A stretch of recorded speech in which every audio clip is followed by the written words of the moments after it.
All right, I want to welcome everyone to the Mars Hill Art Center.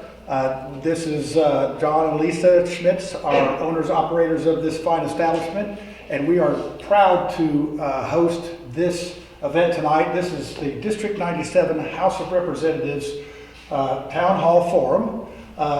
How this is going to go is we're going to talk, we're going to let the candidates introduce themselves for a couple minutes, and then we're going to start asking some questions. And then if you have questions in the audience, then go ahead and ask those questions, and we'll see about getting them answered. Otherwise, I'll be asking some questions because I've run for this spot a couple times. So I know a little bit about what to ask and how to ask it. So we're going to start with Sarah Shydale, is that correct? That's correct. All right. Sarah, tell us a little bit about yourself in a couple minutes.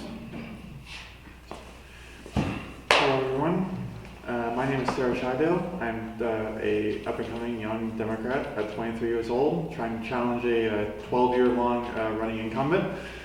I first decided to run for this office quite a few months ago. Some things that I'm quite passionate about are LGBTQ rights and the state's stance on abortion. I only hope I can make it past the primary. Hold in there. Hello, Steve Whitmer, running for District 97 as the Republican candidate. First off, I want to thank all of you that have showed up. I know I'm recording this right now, a small audience, but that's great. You know what, people still showed up, that's even better. And I want to thank the candidates for showing up, and I want to really thank the Mars Hill Art Center for showing up, because they really gave us a platform, they gave us a town hall, the public square, as some would call it, where we could actually talk about our ideas, we can talk about what our values are like, and we can talk about what our vision is going to be like for District 97. And that's what we're all both here for, is that we all think that Justin Moed is doing an awful job. 12-year incumbent, like Sarah said. And we think that we can do it better. Our visions might be different, our approach might be different, but we have this public square where we could actually talk about it openly without any problems. And on top of that, I've been going to the Wayne Township Advisory Board meetings for about 2 years. I go to pretty much all of the Wayne Township neighborhood meetings. And the reason why I go is because I want to see what everybody needs, what are their wants, what kind of issues are they having with the city, and I want to know why are they not being fixed, whether it's the city councilor or the state house rep, maybe even the senator too. And on top of that, I've been going to downtown every Sunday morning since the 2020 riots. So I live right off of Rockville Road, so I'll take Rockville Road to Washington. And if anybody's been down there, they know how awful it is. And pretty much every time I go down there, I see all the usual stuff. The roads are all broken up, the homeless, the garbage. Sometimes there's floods on Washington too. You can't see any of the lane markers, which I've been kind of crying about for a while now. But last year there was that spark thing, remember in Monument Circle? And I actually debated on even talking about this. But I was driving down there and I caught in the corner of my eye, right in front of a Mexican church, some guy just masturbating right there out in the public. It was still daytime. It was absolutely disgusting. And I thought to myself, if you're allowing this kind of stuff to happen, like in plain view, right on a major road, it's like, what else is going on? I mean, you're kind of allowing these vagrants to do whatever they want. And when you were in Monument Circle, I saw all of them kind of looking at the kids. They were looking at all the kids like they were a juicy steak, and all of the homeless were very hungry. It was very disgusting. If you were there, you would probably thought the same thing. But my vision's pretty easy. I'll just talk about the top three things: property taxes, public safety, infrastructure, and the number one thing for me is a pledge that I will represent every constituent and represent their needs. There's more. You can go to Whitmer-for-Indy.com. It's FOR and the number 4. But just to top it off, not to yap too much, I've been living in Wayne Township since 2019, and things have gotten worse every single year. And unfortunately, our elected leaders, refuse to do anything about it, and that's why I'm running for State House Rep 97. Thank you. Pretty good. My name is Mark Renholzberger. I'm a Libertarian candidate for the Indianapolis District 97. Just a little bit about myself. I'm a lifelong Hoosier. By education, I'm a chemical engineer for Rose-Hulman. I've got an MBA from IU University. And just in terms of family history, I am a first-generation American, and interesting enough, I've actually feel like I look at America from an immigrant's perspective. I see the hope. I understand very personally why so many people are drawn to this country, because it really is a very beautiful, wonderful place to live. It really is a life of opportunity. About 4.5, 5 years ago, I used to live in Washington Township. When my daughters went off to college, I decided I needed a big life change, as if losing my daughters to college wasn't enough. But I decided to move downtown because I wanted to be part of an area that is growing and dynamic, and there's opportunity for me to participate in a community that's reforming. And I really enjoy that very much. Why am I running for the Indiana House? Basically, like Sarah and Steve, we share a desire to have things. We desire to have things become better. We see the problems, and we know that we can do better than what we have right now, without a doubt. I want to introduce to folks an alternate point of view. What is the libertarian point of view of looking at the problems that we have in our neighborhoods, in our community, and in our society in general. And I thank everybody for being here tonight, because from the libertarian point of view, the best way for us to start solving these problems is with people. Is with the individuals. It's people like Sarah and Steve coming to these kinds of meetings and wanting to contribute and be part of the solution. So I thank you very much, both for being here tonight, as well as John for hosting us. And my purpose is to share the libertarian point of view, and at the same time be able to share ideas with everybody that's here as well too. So thank you. All right, thank you. And I think it takes some courage to run. And I listened to Aaron Friedman the other night at one of the GOP meetings, and he ran and raved for 45 minutes and basically said, you need to be bold and courageous. So anybody that gets into this arena is bold and courageous, because you're going to take some arrows. We have three parties, but two parties that really fight with each other. Now, you don't want to be included in the fighting of the parties. But so that being said, we each have a representative from each party here. If you could explain, just in an elevator speech of what you think your party's about. So we'll start with Sarah. I, as a Democrat, believe that my party is all about kindness, compassion, and understanding. And the democratic way, which is letting everyone have a voice, regardless of who they are, and to try and bring us all into a better future and not hold us back.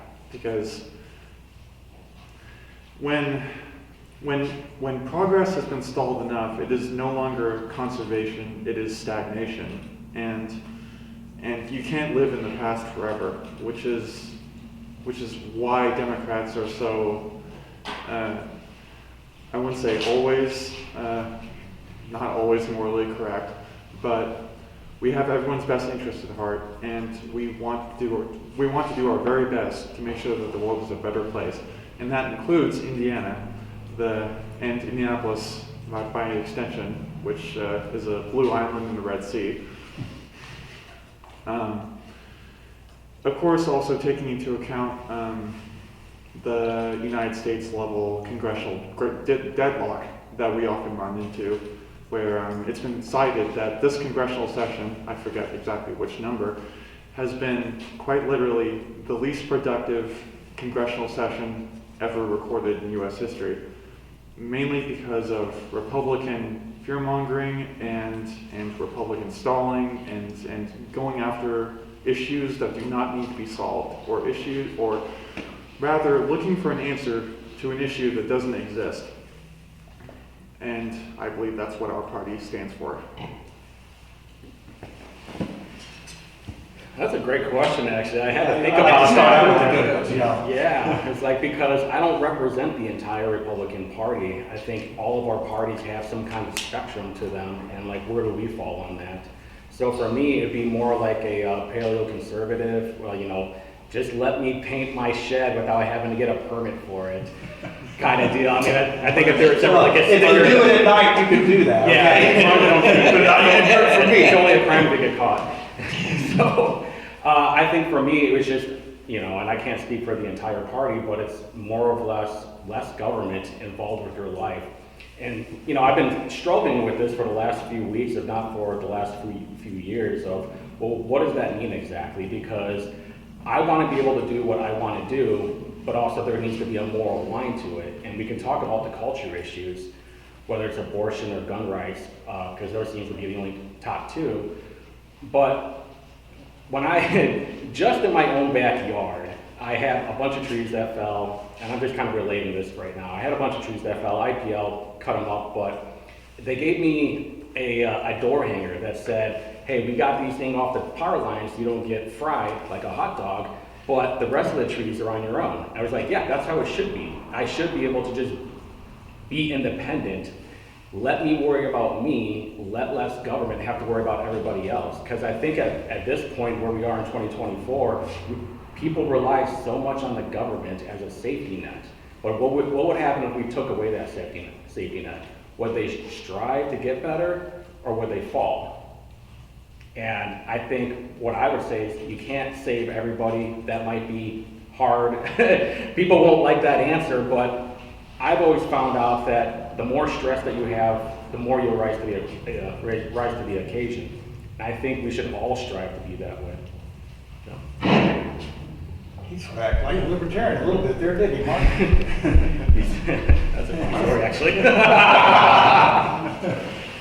No, it's this is one of the things I really enjoy about a forum like this, because if you do get to hear these different points of view, because Sarah, I hear things that I agree with what you're saying, and Steve as well too. There's always that common ground, and I think finding that common ground is a part of what is the libertarian philosophy. And speaking for myself personally, because I assure you, on the Libertarian Party, there is a huge spectrum of beliefs. And You got the guy with the boot on the head. we've got some very interesting people, but again, you have to respect the people, because that's who they are, and everybody's entitled to their views and what have you. So, philosophically, in terms of looking at society and the things that we see that is wrong, and I'm speaking from my heart right now, part of that is it has to begin with you. You have to begin with yourself and try to educate yourself, be in a position where you can take care of yourself, assume your own personal responsibility. And once you get yourself in a good position, then it's time to reach out and start affecting other people. Begin with your immediate family, begin with your extended family. Be engaged. When you get past your family, start being engaged in the rest of the community. Maybe through political party, but also look at your churches and your mosques and your synagogues, through neighborhood organizations, through civic organizations. There is so much that you as an individual can do to affect change in this world. And reaching out, again, starting with yourself and then reaching out to other people, that's, to me, is a right approach. I think a fundamental philosophical disagreement that Sarah and I would have is in terms of the role of the government. I should say this. If one looks at the government as being the solution to problems, if you sit around and just wait for the government or your representative, your counselor, or the mayor to solve problems, you're going to be waiting a long time. And there's plenty of energy here to try to solve those problems within ourselves. And one thing I do want to add is that I personally am really concerned about the rhetoric that we have people calling each other. It's on the one hand you'll have a party describing other people as being fascists and that sort of thing. And on the other hand you'll have people referring to Republicans as being They're misogynistic, they're homophobic, they're transphobic, they're Pushing grandma off the they're cliff. They're going to push Nazis around you, what have you. We've had political candidates refer to them as being the ultra MAGA. First you become the MAGA Republican, then you're ultra MAGA Republicans, then you're ultra MAGA, super absorbent MAGA Republican. With wings.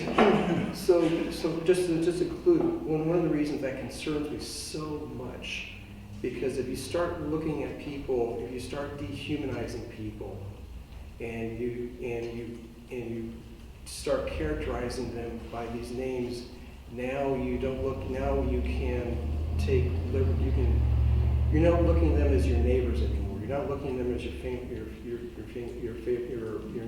friends and family, that sort of thing. For a personal, this is kind of an extreme case, but I'm first generation American.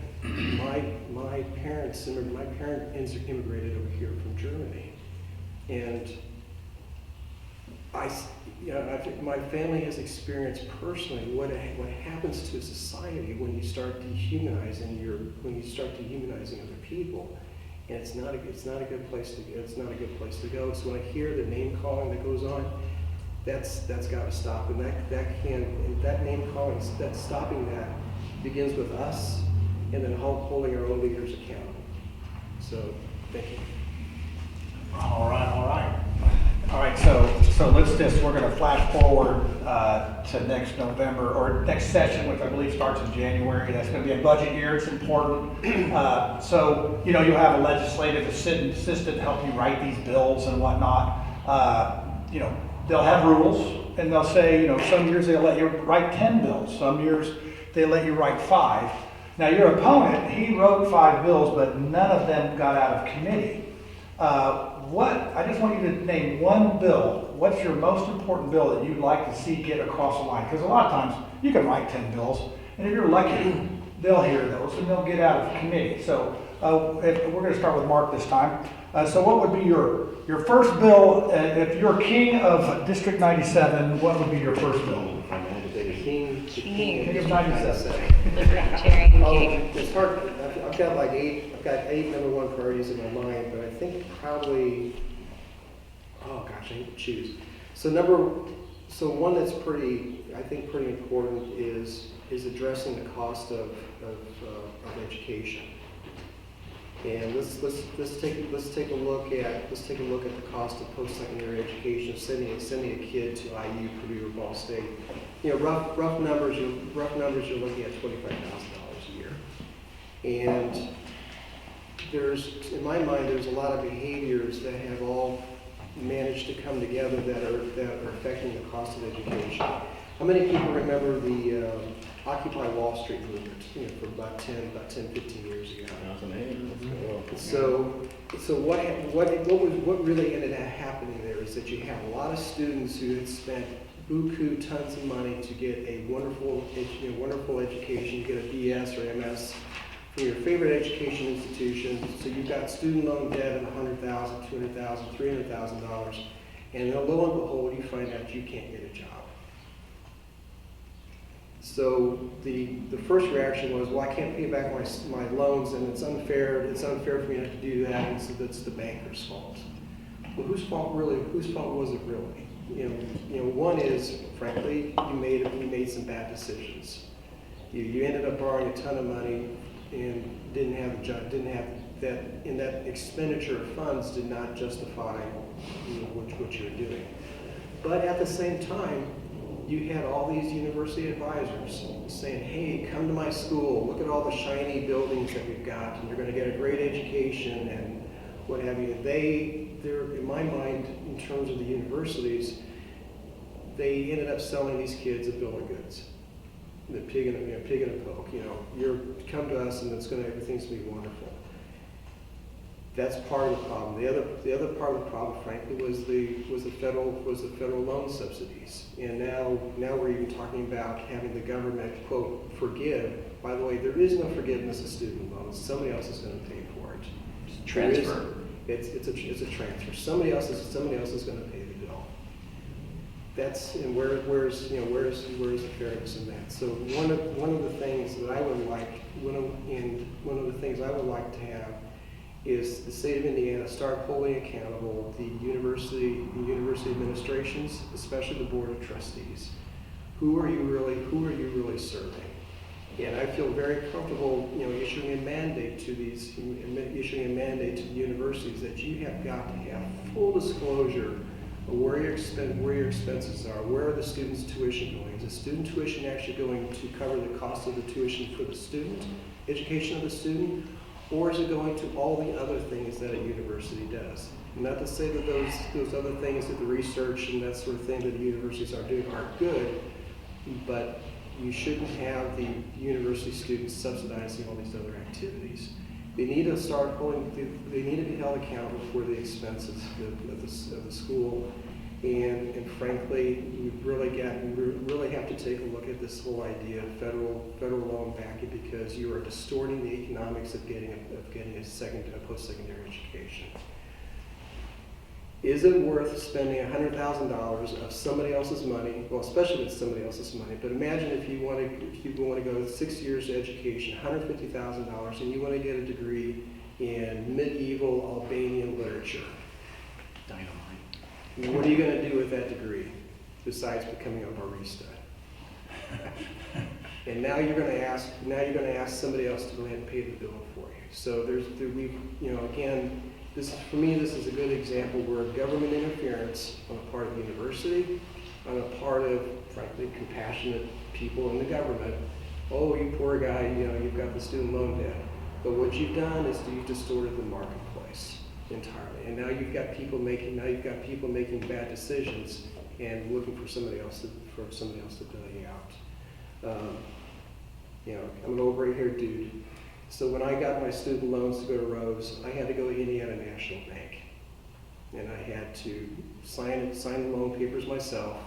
I had to get my parents to co-sign it. There you go. Anyway, thank you. And it only costs $5,000 a year. Actually, Rose might have been a little more than that, but. It was 6. Yeah, that was everything. That was everything. That was all of it. Yeah, That's just like 50 cents though. Yeah, 4 years at Rose, when I graduated in '82, it cost me like $25,000. Gas was a quarter. Wow. That was 4 years. That was 4 years. Room, board, tuition. Everything, yeah. Purdue IU was like $10,000. I did 5 years for $20K. I just had a lot of fun for one of those years. Now Ball State? it's almost. Yeah, Ball State, yeah. Sure. Yeah. Yep, so. So if I was the king of District 97, first bill I'm going to have is everybody has to call me Majesty. We have a bow and curtsy. Yeah, that's a good call. Yeah. Your Highness. I'm going to hit the ground running for sure. We talk about one of the things, which is the number one on my door hanger, is property taxes. And we know everybody's going through this right now. And nobody really anticipated that the assessed value would go crazy as it is. Because of this boom, because of out of state or even sometimes out of country, people are buying up houses, buying up land. But I found this by chance when I was cleaning up the house the other day. I don't know how far Mike Young went with this last year or this year, but it was an elimination of property taxes, and I want to give you the highlights off of it. It would lower the state sales tax from 7 to 5.5. It would automatically eliminate the property taxes. Additionally, it will share in the reduction by having renter's deduction increased from $6,000 to $8,000. And I guess when they introduced this, the financial analysis showed they would get another $11 billion off of it. So basically what it would do is eliminate some of the taxes, but it would spread the taxes off to things that normally wouldn't get taxed, unfortunately. So services, haircuts, appliance repair, sales of homes. And I think we need to have a pretty good discussion of what's happening right now. And I'll give you a perfect example. Do you guys remember a few years ago where somebody killed their, I don't know if it was their wife or their girlfriend, it was their baby mama, and killed her family over a stimulus check? This was like 2 or 3 years ago. So I was doing research on something, and I was trying to find a correlation between some of these crimes and if people were renting or not. Surprisingly, there is a correlation. But I checked out the address, and it was owned by somebody in Afghanistan. And I can double check this if you want, but I was like, what is a guy from Afghanistan doing owning a home?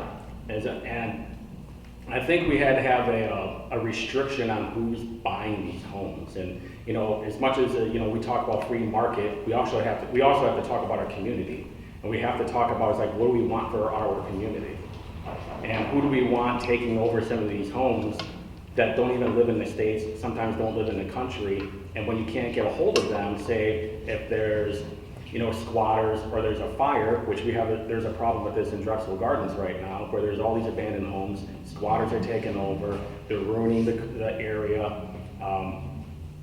and the police can't do too much about it because there's a procedure on that. And even if you do, they're just gonna find another way on there. So that would be my number one. I think that would really set the bar on what I'm all about. All right, and you'd be queen for the time period, so queens have more power, if anybody knows that.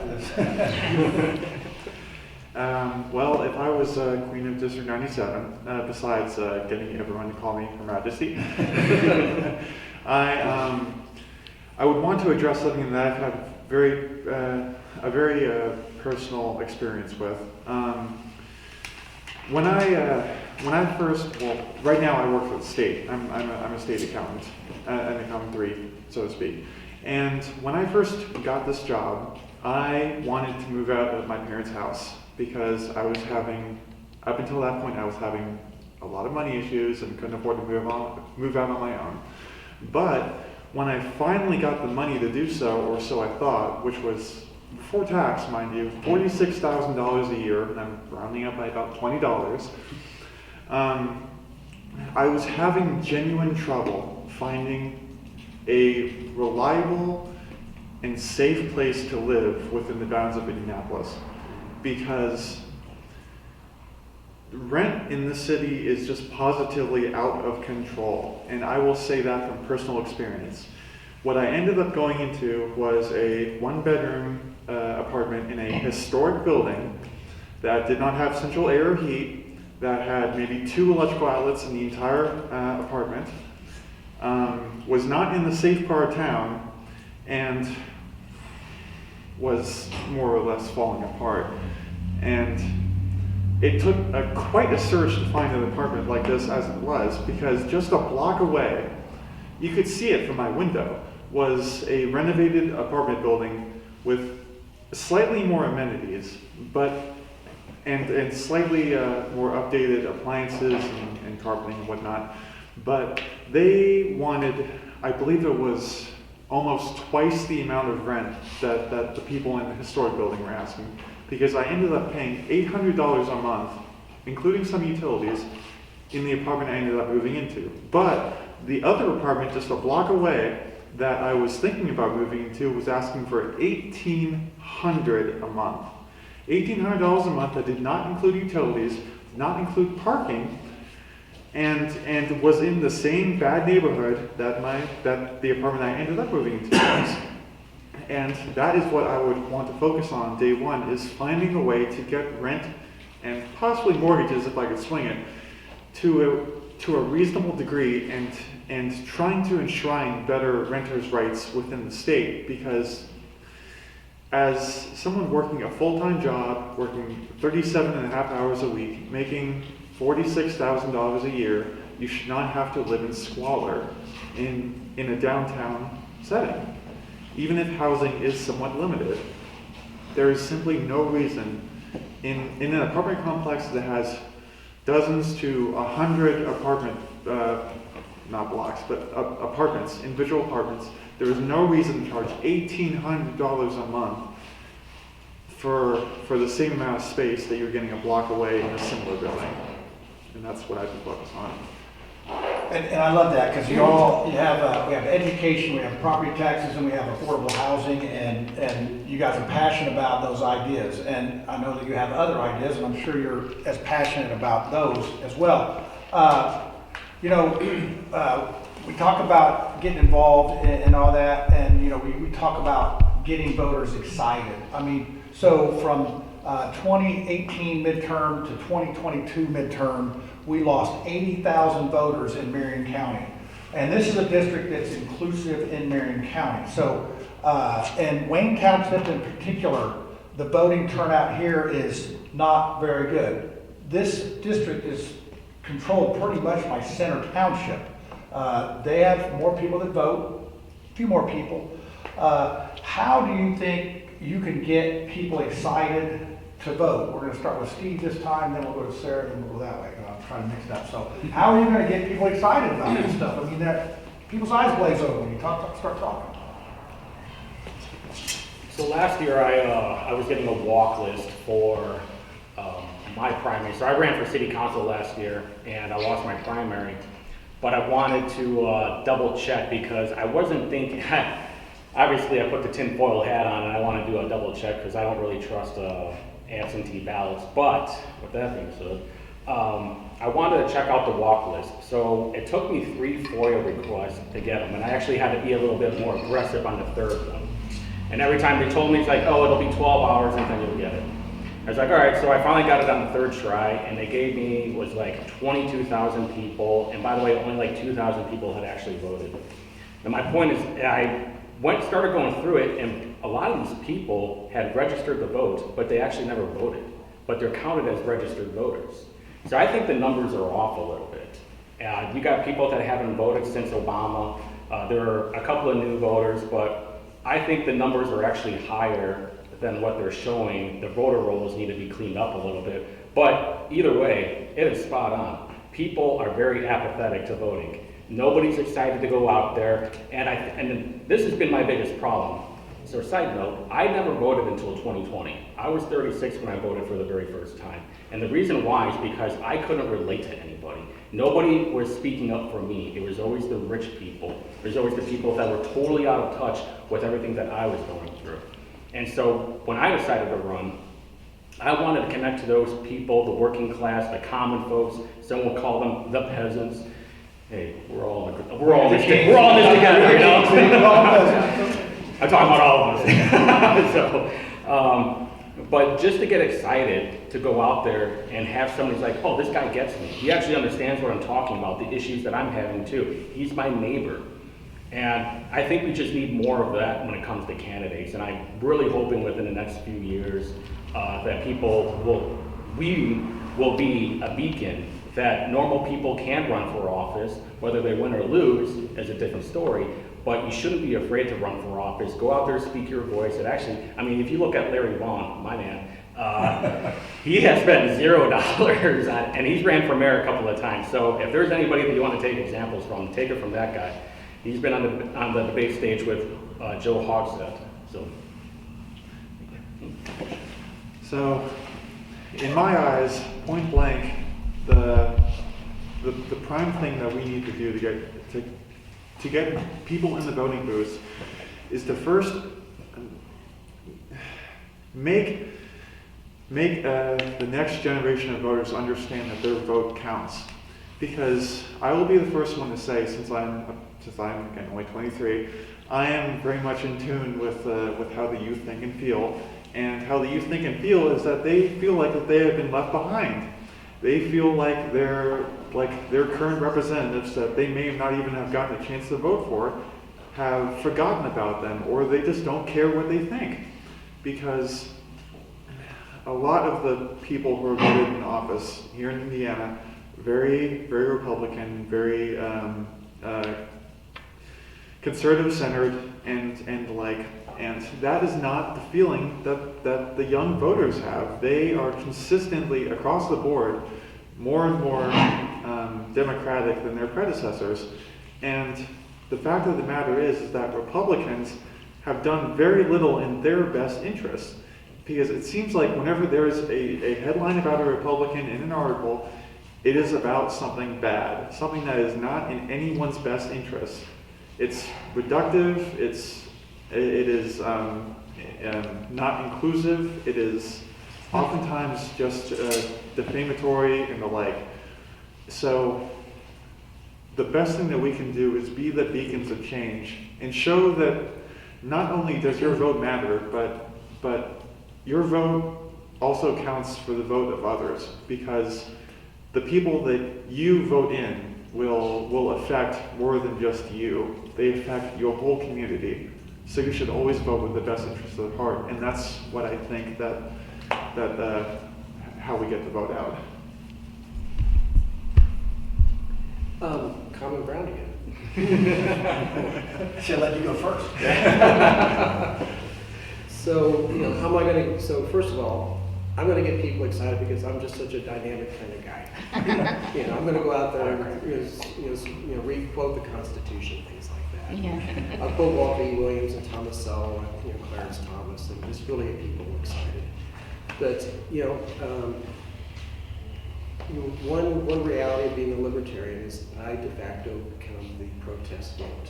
Quite frankly, that's one of the things that's out there because from my point of view, and I speculate that it's probably shared by other people, is that it's always it's always the same Republicans, it's always the same Democrats. And by the way, I'm really glad to see both of you guys out here because I know you're not part of the gang, the normal power structure, if you will. I look, not to pick on anybody, but look at Andre Carson. He's got the safest seat in the country. Nobody's going to beat Andre Carson. Even the libertarian guy. He's a good guy, but he's there's just that he's got a huge loyalty, and from my point of view, it's also a wasted opportunity. Because his seat is safe. There's so many things that he could be doing to really start helping the folks in our congressional district, but you don't see the thing happening. I don't know why. I don't expect you to answer that why, but it was like, come on, your seat is safe. You can speak up, and you can really start advocating for the community. So for me to get people excited, it's like, listen, I'm a different voice. I'm not the Republican. I'm not the Democrat. I offer different philosophy. And the foundational aspect of my philosophy is when you see these kinds of problems, the solution begins with you. The solution begins with the people in this room. And if you're looking to, my political philosophy, when I look at political philosophies on a spectrum from freedom to not freedom. And from my point of view, when I look at a Republican or a Democrat, there's some differences, but you're basically over here because you're really looking for the government to do something for you. I'm over here and trying to appeal to people.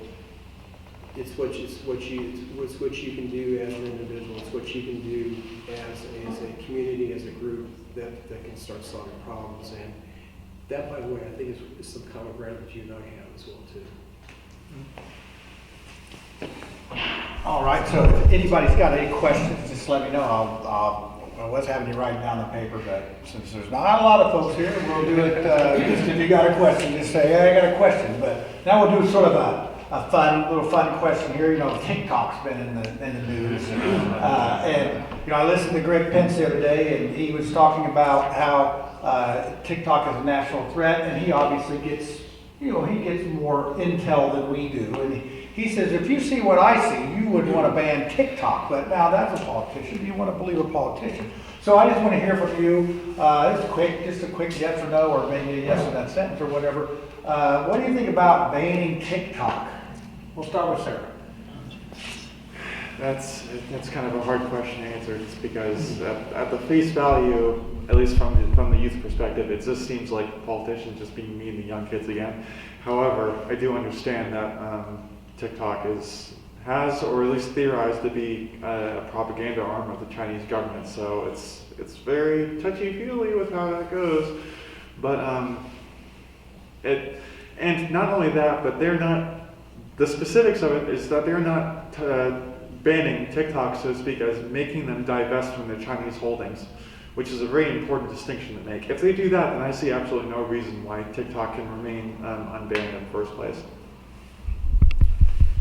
If you would have told me like a year ago about the TikTok ban, I probably would have been on board with it, but now I'm not so much. And I understand like social media is a toxic to young people. I do miss the old YouTube days where it's nothing but cat videos and memes. Yeah, edgelord memes. But I think this is just my own opinion anyway. Is this is just sets precedent to try and get rid of other social media companies. Twitter, definitely not Facebook. They're part of the group, and it's just about another way of banning. One could say free speech. That's a different debate, but I don't think the way that they're posting it is not a national security threat. Yeah, it's interesting from a libertarian point of view, we're all concerned about TikTok all of a sudden, and I kind of think about, well, what about Google? What about FaceTime, FaceChat? What is Facebook? Thank you, Facebook. Yeah, that was my gray hair. I do that to drive my dogs crazy sometimes. I'll mix them up. Make sure they're listening. But it's interesting that we're willing to pick on TikTok, but we don't want to talk about Google and all those other companies as well. Because goodness knows they are just absorbing so much of your personal information, and it's okay if these guys do it, but it's not okay if someone else does it. And for the record, I use WeChat, which is for communication to friends in China. I use WhatsApp, communicate to my family in Europe.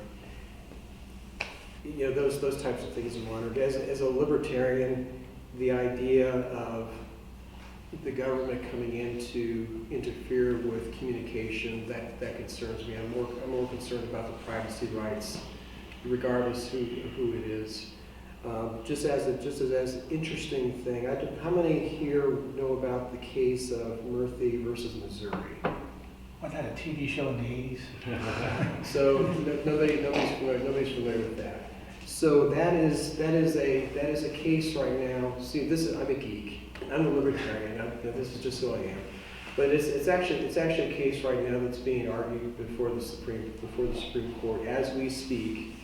And basically, it goes back to the efforts of the federal government to censor speech. We remember all of a sudden the government's going to create a board to prevent malinformation and misinformation. Ministry of Truth. Yeah,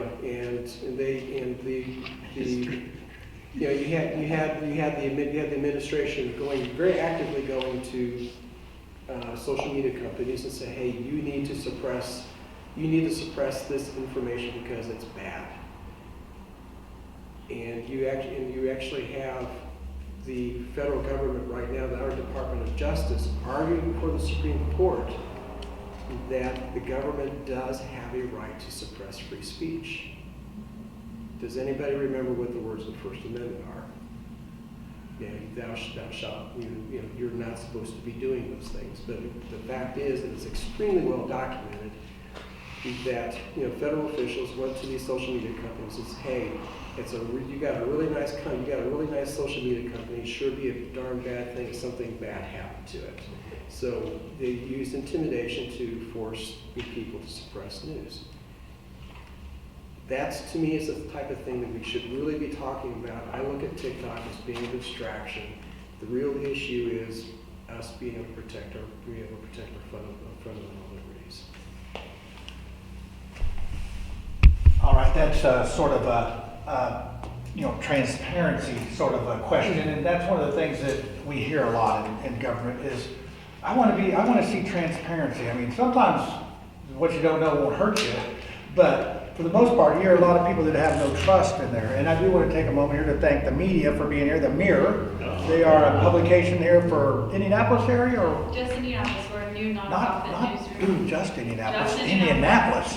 Indianapolis. Yeah. So if you want to check them out, they're going to be doing a story on, I think, Sarah and some other things here. So we appreciate you coming out. And so back to the question of transparency. How do you, what are your ideas of how to be transparent to your constituents? What plans, what things would you do that might be different than what we see now? A lot of times we see these guys passing bills at the middle of the night and writing little stuffs on napkins and then put it in the law, and that, what would you do with that? Mark, we're gonna start with you, so you can't use that excuse that they stole my idea. And not so much that they stole it, is again, it's you know, when you start having that conversation, you realize that there are things that you have in common, and you can actually work. You don't have to call each other names to have that conversation. So transparency, number one. If I were, you know, as the elected representative, you know, for District 97, the first thing I would do is I would always show up at these types of forums to have these types of conversations. So transparencies. On a state level,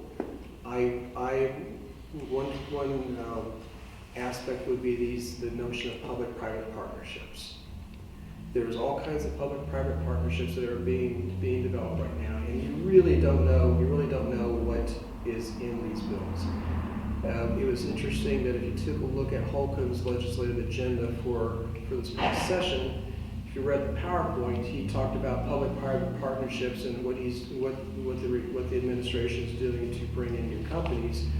One of the lines in his PowerPoint was, "And we have plenty of money to close the deals." Okay, maybe that's a good thing. Maybe that's not a good thing. But the point is, what are you talking about? And so those are the types of things you really have to have, you know, a lot of disclosure what these deals are really entailing. The other thing in terms of transparency is it's very common anymore for state government, school boards to get a you know, dear colleague letter from the DOJ. And so I think we have to have a lot more transparency when elected institutions, governmental institutions get these types of advisories, that we need to know about these things, and what type of actions are trying to be encouraged upon these governmental institutions, and what kind of change of policy. Because one of the things that ends up happening is that we talk about being democratic.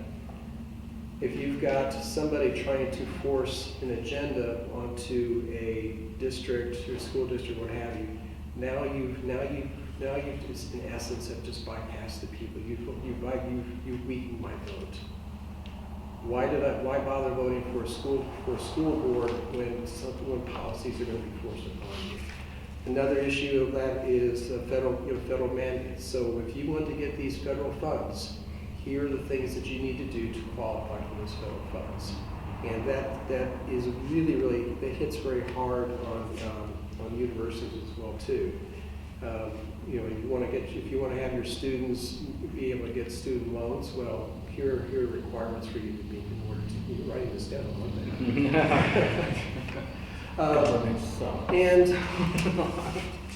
And this is more, and probably the most egregious example that we have of that is what's going on with the federal government. And I mean, when was the last time that the federal government actually passed their budget? And we've had 1912. It's been 2019. It's been a long time in actually passing a budget, because Republicans went into this saying, hey, we're going to go ahead and pass true spending bills so everything gets separated. But now we've got this ongoing history of having a ongoing spending resolution. And the only people that knows what the content is the top four of the party leaders between the Republicans and the Democrats. They publish it, and people have got 24 hours to, quote, read a stack of bill that's literally this tall. Where's the democracy in that? So that's more of the federal level, but one of the bottom line, we need to have transparency in terms of when the state or governmental institutions here are being forced to do something. We need to know what that's all about. So this time you stole my idea. That was my first talking point, was the fact that I can't remember exactly when this was, but some years ago I distinctly remember seeing, I believe it was a Twitter post at the time, from Bernie Sanders with one of the omnibus bills that they were given only a few short hours to read, and it was that high off the floor. I feel like that is completely unacceptable in every circumstance. It doesn't matter how complicated the bill is. It should not be the length of an airplane operation manual. And another thing that I care very deeply about that I feel like affects transparency is the unfortunate reality of the Citizens United ruling, which gave a lot more leniency when it came, as far as I'm aware of it, to reporting on PAC income and overall just sheltering where money comes from to and where it goes to the big party voices, which I feel like only ever hampers the transparency of the state, of the United States, because now there are some politicians with less than ideal intentions for both the United States and the human race as a whole, receiving very large amounts of money, and we can't trace it. That's the biggest problem for me. Yeah, Mark did steal one of my ideas. I mean, No, he didn't steal it. yeah. We're on the same page. We're on the Yeah, same we're on the page. same That's what it page. is. It's all about language. So kind of what we're doing right here is that we're having a public square. We're talking about things. I mean, I was just at a Drexel Gardens Crime Watch meeting on Tuesday. I talked about all the neighborhood meetings that I go to as well on the west side. And I took it a step further. Well, I made a YouTube channel called Witty Reviews. And basically it's just me reviewing the city council. We're doing watch-alongs. And I'm saying basically like, hey, it's kind of weird that this person got money and now they're introducing this proposal. Thoughts kind of deal. But I think I emailed Justin Moed a few weeks ago because he had a bill that would reduce a felony into a misdemeanor for child neglect. And I don't know if you saw this, just the other day, a woman got sentenced to prison for life for leaving her 16-month-old baby 10 days by herself. Basically, the baby starved to death. Terrible. And something like that, you would, if it was actually law, it would turn from a felony into a misdemeanor. No big deal. And I wanted to make sure about that because I don't really know how to read these bills that well. I'm very new to this. But if you go click on fiscal impact, then you can read it. It's like it gives the breakdown of exactly what it is, in layman's terms for peasants like me. But when we talk about transparency, the IEBC is doing some really sketchy stuff with the LEAP project. We've all known about that. We talk about education, we talk about public schools. One of the things that we talk about is charter schools. And the question is always like, is a charter school a public school? Well, fun fact it is. Even the education director for the Hawksley administration said that the other day. But I don't think there's enough transparency in it. If you're gonna get public money, you need to have full transparency on what that money's being spent on. I think all of us agree on that. If you're getting public money, what are you doing with it? And that's just gonna be across the board with everything. But that's why people like us, candidates, are at these things right now where we can openly talk about this. And if you go to the neighborhood meetings and you explain what's going on, like some legislators do, there won't be a problem with it. All right, yeah, so speaking of legislative going, so I went to the Republican GOP club meeting in Franklin Township, and Aaron Freeman was there, and he 45-minute rant. Now this question, there's going to be a question here about this. So Aaron has come under some fire because he has spoken out about the blue line. I don't really want to talk about the blue line or public transportation, but your district is unique in the fact that it is entirely in Marion County. His district is half in, half out, so it's either lukewarm or lukewarm. But he got involved in something that was the city. So we want to talk about local. People want to talk about local, and I'll take a moment here. We have Ramona, who is on the Wayne Township Board, District 1, and we have Gabe Whitley here. He's running for U.S. Senate against, or U.S. Senate, I already moved you up. U.S. House of Representatives against Andre Carson. Bobby, are you running for anything? I'm running for Marion County Treasurer. Marion County Treasurer. Bobby, you'll never own Dallas. So, anyway, where's my manners? Usually we introduce those folks first. Gabe got here a little late. But with that being said, do you think that the state house oversteps in the local stuff, or when would you think it's appropriate for the state to step in? Now, in the Blue Line case, I don't think they did a very good job with their transparency as far as how Aaron approached that, with what the reasoning was for that. It just got to be a, you hate public transportation, we love it, we hate you now. So how would you handle something that's in the city? So you talked, Mr. Whitmer, you talked about city issues, homeless and things like that. How would you tiptoe around those things, or how would you handle those things? We will start with Sarah, and we'll go that way. That's our last question, so make it good. But I'll let you follow up at the end, okay? Yeah, I know, I'm getting good now. I believe that the role of government in this case is very polarizing, because there are some people who believe the government always goes too far, and there's some people who believe the government never goes far enough. In the case of local issues, I feel like it depends very much on this exact situation. In the case of the Blue Line, I feel like it was an egregious overstep, because the public transportation should never be at the whims of politics. Public transportation should be honestly enshrined as a right that everyone can have access to, because there are some people who don't have any easier way to get around, and it kneecaps them in life. And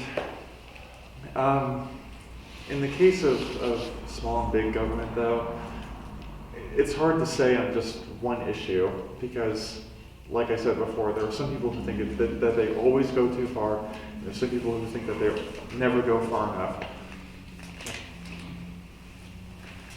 Yeah, I think the Blue Line was a special case, because I'm not about government overreach, obviously, but I think because Indianapolis is the capital of Indiana, that it is a special case, because right now you do have a Republican supermajority controlling the state, and they're looking out for the capital. And they see what the administration has done in the last 8 years. So it used to be under 100 murders, now it's over 200. Indigo, I made a video about the Indigo and the Blue Line, specifically the SB 52.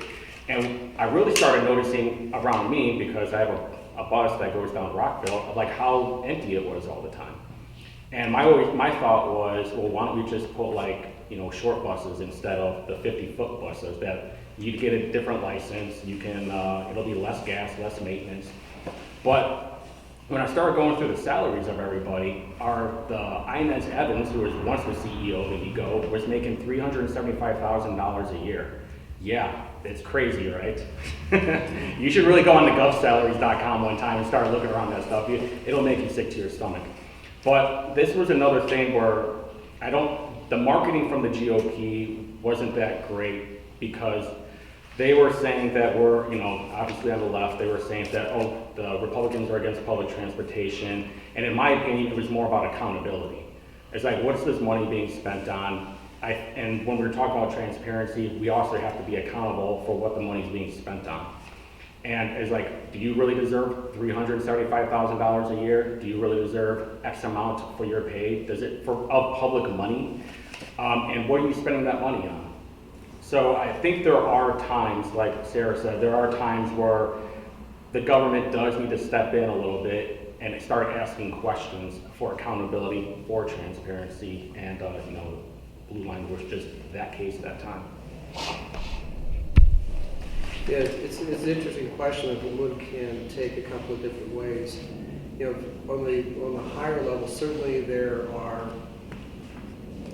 and it's largely defined by the Indiana Constitution, that these are state issues, and these are local issues.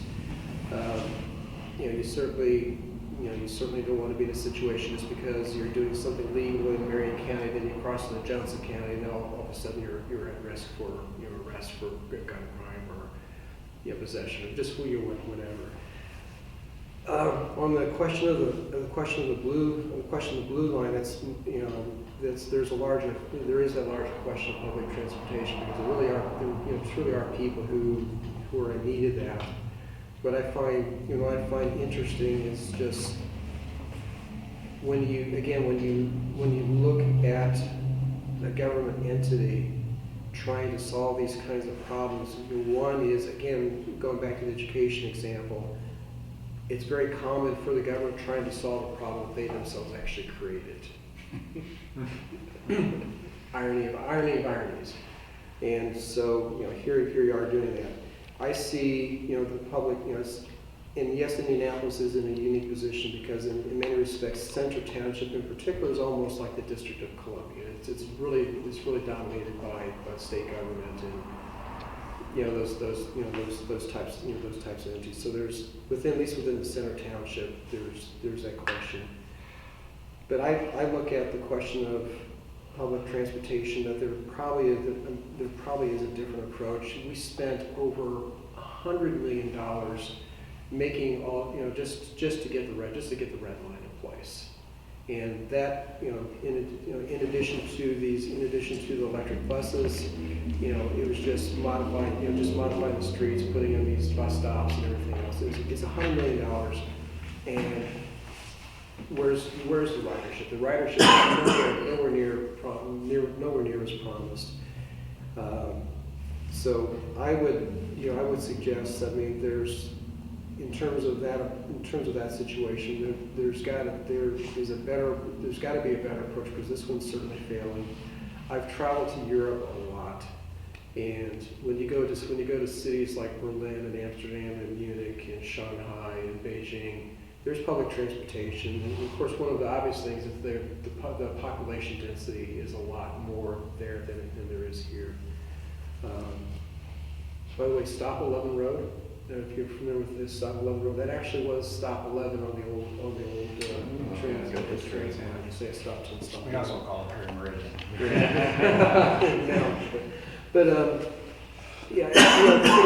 So rather than droning on, but the summary is, I think there's a better approach to solving those types of problems. You're not going to get it behind closed doors with people who call themselves experts. If you had people who were really motivated in terms of wanting to truly provide service rather than just protecting your $375,000 salary, there are ways to go out there. Even just like the whole idea, if you want electric buses, that's great, but why did you choose a battery-powered electric bus? It wasn't that long ago, and you still find in Europe that you have electric streetcars that are actually powered by a cable that runs down the center of the street. And if you find that route doesn't work, well, you just move the cable and you go someplace else. So anyway, thank you. All right, you've done an excellent job. I threw my best questions at you tonight, and you all answered quite well. So what we're going to do now is I'll give you about a minute to close it up, excuse me, and then let everybody know where they can see your platform and how they can do to reach out to help you or get involved and see more. So we'll go ahead and start with Sarah. Go ahead. Well, first I want to thank my fellow candidates, and especially Stephen Whitmer, for setting all this up. I very much appreciate it, especially working around my topsy-turvy schedule. And I want to thank everyone who came out today for coming out and getting to hear us talk for just over an hour. It means a lot, it really does. I really hope that the voters of District 97 could consider me for the District 97 House of Representatives, and you can find more info about me at sarahshydale.com. That's SARAHSHYDALE. I also have a Facebook and a Reddit that you can find through my website. And remember, this primary season, vote Shydale. Thanks for coming out, everybody. Thanks for the Mars Hill Art Center for coming out.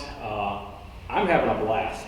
No matter what happens, I'm having so much fun right now because we get to talk about all the things that we kind of keep close to the chest, we keep close to the heart, and things that have been bothering us for a long time, which is why we're running for office.